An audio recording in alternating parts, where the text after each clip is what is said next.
Welcome back to the Gary Hartford Show. I'm trying to get myself pumped up, chicken story, you can do it. It's one of the best stories. That's why I don't want to. I just wish I would just be really in the mood to tell it.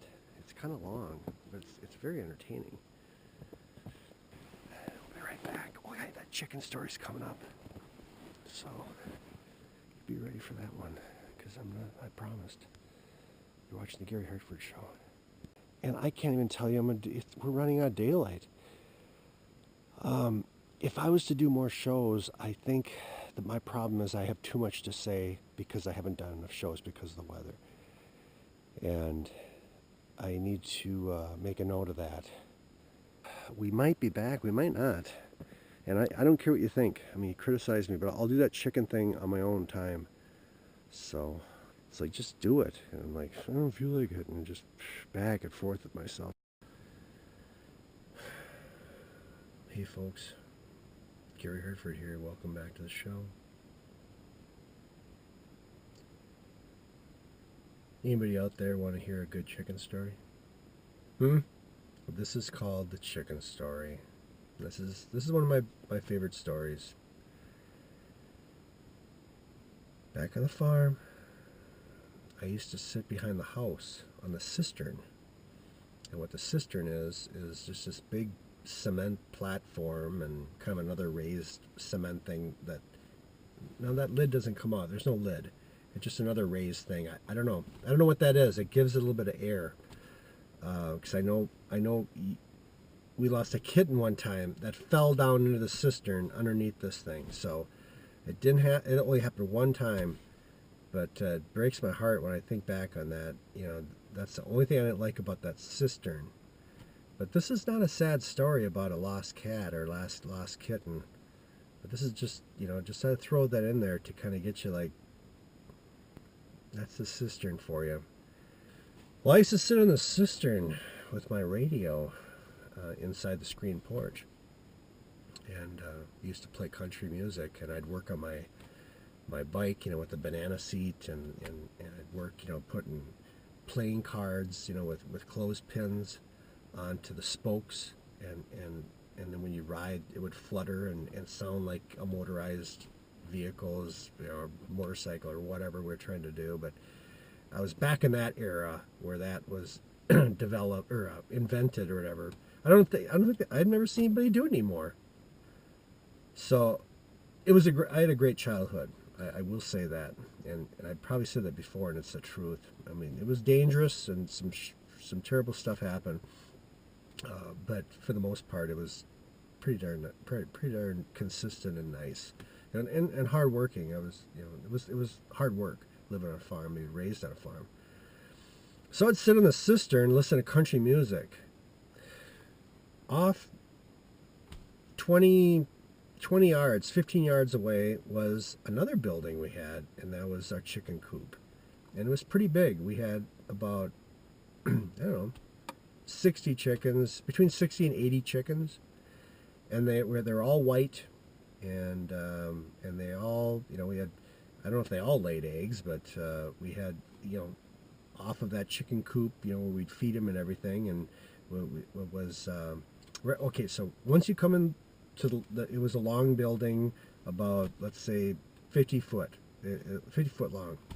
Well, the first, not even a quarter, just the first eighth of it was a fenced-in area where you could go in there, and there was the gate to get into all the chickens and to feed them, to go in through that gate, a little doorway with a little wooden latch. But when you're into the chicken house, you have that little area right there that's just a small area, was just big enough to where their feed was, where just all these supplies you could keep there, and then it was just all handy there for feeding the chickens or work, doing whatever we had to do for these chickens. So my sister and I would go in there and walk through all the chickens, and they'd kind of walk by you, and we'd go back in these little bins, and we'd have baskets, and we'd load eggs into these baskets, and my mom would send us out there, and she'd give some to Brad's mom and dad, and maybe her other sister, just give some eggs out to some different relatives and friends, and but we'd go. That was one of our chores, is collecting eggs at different times. Well, this was the year that Johnny Cash came out with A Boy Named Sue, and my dad and I would just love, he turned me on to that song when it first came out. So whatever year that came out, well, I'm thinking it just came out. Otherwise, well, I don't know if it just came out that time, but possibly. But I know they play on the radio, so I think it did come out that time.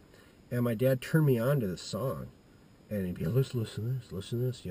He cut off a piece of his dad's ear, or whatever. What? Yeah, see the mud and the blood and the beer, and I used to love that part and wait for that. And it's all about this guy this dad that raised his son and named his son Sue, so he'd be tough. And so he did that on purpose to name his son Sue. So, because he knew that life was tough, and anyway, he tried tracking down his father to get back at him for naming him Sue. And they got in this big fight in the song. It's a great song. If you listen to the lyrics, they don't make them like that anymore. It was Johnny Cash. Anyway, I just love Johnny Cash. So, of course, after hearing that song and me loving Johnny Cash, and I'd wear like cowboy hats and black stuff and trying to be like Johnny Cash, there were all white chickens out there, and there was only one chicken that had a little black specks down the back of his neck, and other than that, it seemed like most every chicken of 60 or 80 chickens were pretty much identical. And I took that chicken out as my own, and I named that chicken Johnny Cash, even though it was a female. It wasn't a rooster. So it didn't matter that when you're that young. I know I was probably 7 or 8, something like that. And so I'd be on the cistern working on my bike, and I'd have a country radio in the porch through the screen while I'm out there working on a nice day. And all of a sudden, the announcer or the DJ would be like, ladies and gentlemen, as requested, Johnny Cash, A Boy Named Sue, or Johnny Cash, The Ring of Fire, or whatever was popular back then. Any Johnny Cash song, I would just like stop what I'm doing, take off sprinting, run inside the first area of the chicken coop, and open up the second area with the wooden latch, run into where all the chickens are at, look around, find the chicken with the black specks coming down the back, run him down, and all the chickens would be running, and I get him cornered and get him ran down, and I put him underneath my arm, come back, open up the gate, close the gate, run back, across there before the song would end, go in the cistern, and I'd dance around with my chicken, Johnny Cash, to a Johnny Cash song. And that's what I would do. That was what I did. That was it. And I did that. Lots of times. Okay, whatever. Sometimes I get my chicken back in there, and like 2 or 3 songs later, a different song would come on by Johnny Cash, and I'd be back out there. And after a while, my chicken didn't run as much. I think he really did hear and could determine that lower voice of Johnny Cash. And I think he was just like, oh, God, here he comes. I bet you anything. And sure enough, there I was. And I'd run him down. So he wouldn't run. It was easier to catch. So therefore, I'd have more dancing time with my chicken. Anyway, what I'm getting at here is, I don't know what Brad was doing, but he missed a lot of this chicken stuff. This went on for a couple weeks. I probably didn't see Brad or whatever. Or talk to him. I don't know if they went on vacation. I don't know. I just know that he knew nothing about it. So he came over one day, and him and I are working on the cistern, just same type of day. Hear the pump house in the background and the radio going off in the porch. And all of a sudden Johnny Cash would come on, and I'd be like, come on, let's go. And he's like, what? And I'm like, let's go. And he would just like be like this, and he'd take off following me. And we'd run to the chicken house. I go, open it up. I go close. Hold the gate. And run through where and he would block it so no chickens could run out. He was in that one little area where the feed is and everything, watching me through the chicken screen, chicken wire, see what the hell's going on. You see me chasing down these, chasing through the chickens and watching, getting my chicken, and then I'm like, all right, open the door. He'd open the door. I'd run in there, close the door. He'd close the door. I'd run out there, run to the cistern. He'd follow me. And during all the Johnny Cash, the rest of the song, 3/4 of the song, he'd stand and watch me, and dance with that chicken. And when I got done, after the song and stuff, and I'm like, Brad, see this chicken? You see the black spots there? Johnny Cash, man in black specks. Brad, meet Johnny Cash. And anyway, before the song was over, is how I remember this. Because I remember him looking and going, what, like, what the hell? And I, before the song was over, I told him that, black specks, whatever, this is what's going on. And then I finished out dancing. And after I told him, he's watching me, but all of a sudden his face goes like this.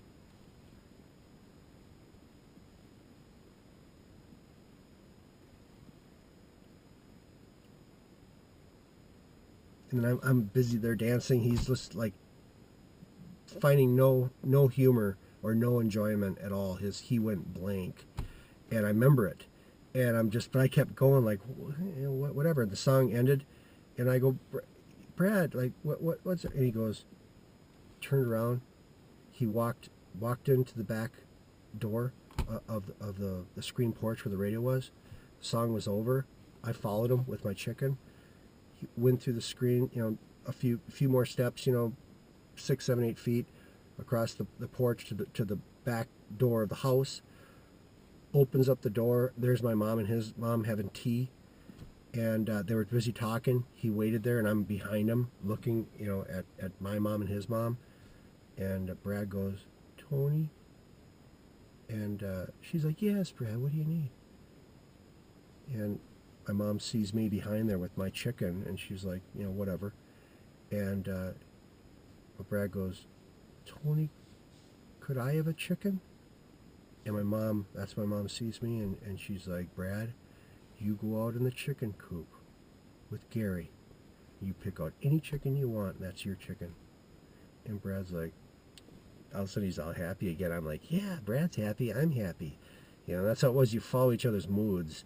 If I'm bumming out or something I'm not happy with, Brad was like, oh, he wanted, when we're both happy, sky's the limit. We're out having fun with our guns, we're swinging, everything is just the way it should be. So anyway, everything was back the way it should be. And anyway, away him and I went out to the chicken coop, and Brad opens up there, and we're looking around there, and he's looking, he could have any chicken he wants out of like 60, 80 chickens. And he's looking all around, and I remember this. I was like, who's he going to pick? They're all pretty much the same. And he's, of course, thinking the same thing. We're not talking, but he's just like trying to find something, a speck of black, just something so he could tell his chicken from the rest. And he couldn't. He was just like looking. We just stood there for 30 seconds. And through where we got the eggs, there's this ramp that goes down back where there's a back-end area where these chickens could go out of the chicken coop in a fenced-in area and then kick up their heels out in, picking at grass and bugs and grasshoppers and whatever they want back there. All of a sudden, up the ramp comes this huge, the biggest hen that we had. And I remember that. I remember him. And I call it him. I think they were all hens. But in our minds, they were hymns. Johnny Cash. So as he sees the biggest chicken coming up that ramp, and all of a sudden I saw, and he remembers it too. There's just this way, and I remember it too. They locked eyes, like that chicken like stopped and went, and Brad's like, ooh. And all of a sudden that chicken's like, just keeps coming in, goes around. There's two ways to get into where the food and the water is right where towards us, or you can go around past where you collect the eggs, and there's another way to get in over there. The chicken came in up that ramp, stopped, Brad and him locked eyes, and then that chicken goes and walked over to the left so we couldn't see that chicken. And Brad looked over me, he goes, I'm like, yeah, that's that one you could tell apart. That's the biggest chicken in this whole place. it came over back in there. And right away it looked over at where we were. All of a sudden Brad goes, takes off running. Took him about 5 minutes. Finally gets this chicken, and he comes back and he's all panting and he's all full of like his knees with chicken poop on his knees of his jeans. We always had jeans on and white t-shirts, and he had poop on his shirt, from diving and all this junk, trying to get these chickens are running everywhere. And my dad and mom probably get pissed off at that too, but we never told them that we just really rattled up these chickens, me watching him trying to get that chicken. So he gets that chicken, he comes back and he goes, "Gary, meet Tom Jones." Tom Jones, he named it right off the bat, and I started laughing. So we took our chickens out and we're like taming them, spending time with them and holding them. You got to hold them, and we'd hold them by one leg and be in the yard, and we'd be petting them and talking, and singing to them kind of, and all this junk. That's probably where I get singing to my cat Gerald that died. It's probably from that, just making up lyrics, to different songs, and so anyway, he got his chicken pretty much tamed, and had him about where I had mine tamed. That chicken liked the attention. So anyway, we'd be on the cistern, and anytime a Johnny Cash song would come on, or anytime a Tom Jones song would come on, then we'd run out there, and he'd either get his chicken on a Tom Jones song, or I get my chicken on a Johnny Cash thing. So let's say commercial. There's a little second part of this.